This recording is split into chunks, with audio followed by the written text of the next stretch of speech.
Apesar dos esforços de capitães donatários, o sistema de capitanias falhou.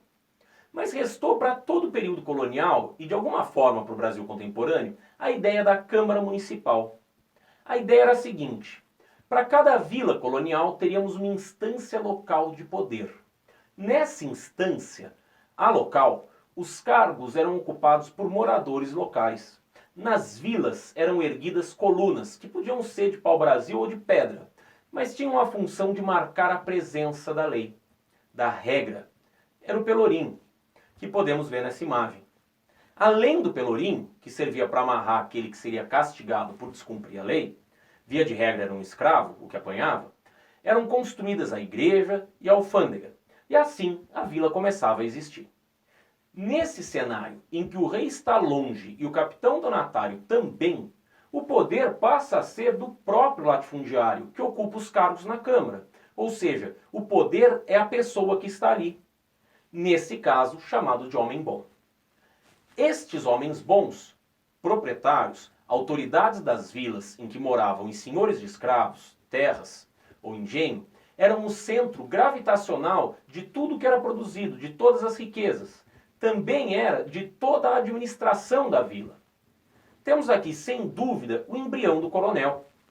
Isso, pois, apesar da tentativa da metrópole de estabelecer por decreto civil ou religioso a centralização das riquezas por meio do recolhimento de impostos, diversos colonos começaram a se apossar das terras, fugindo dessa maneira à cobrança de impostos.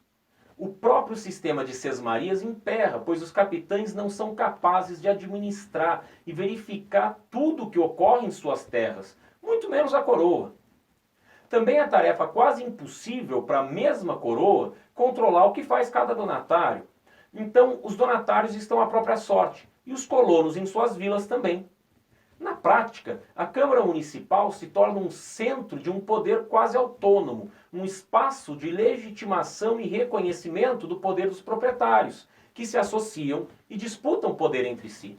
Depois de tantos problemas com as capitanias, falências, capitães devorados por indígenas, a falta de interesse, a constante presença francesa nas terras brasileiras, o rei finalmente decidiu mudar sua postura com suas posses na América.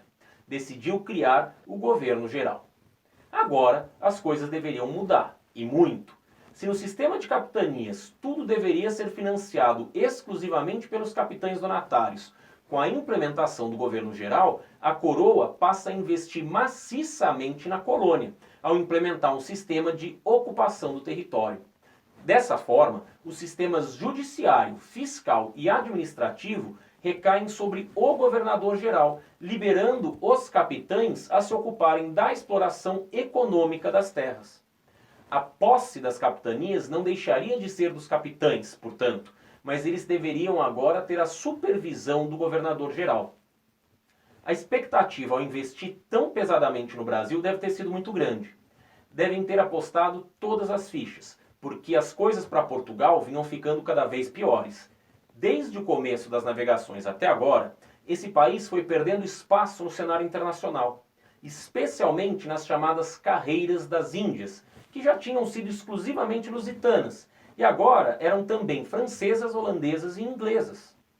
A dívida externa portuguesa era enorme, chegava a 3 anos de arrecadação, ou seja, seria preciso o rei não gastar nada por 3 anos apenas para pagar a dívida externa. Por isso, investir no Brasil foi sem dúvida um ato de coragem.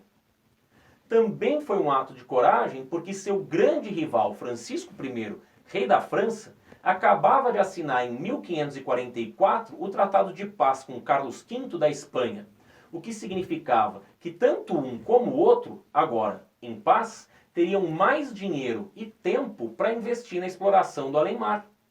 Ainda que Francisco I tenha morrido logo depois, em 1547, Henrique II também estava disposto a continuar investindo no Brasil.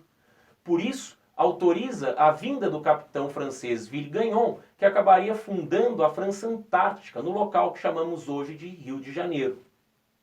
Para o lado da Espanha, a situação melhorou ainda mais, já que junto com o fim da guerra contra a França, houve a descoberta da prata em Potosí.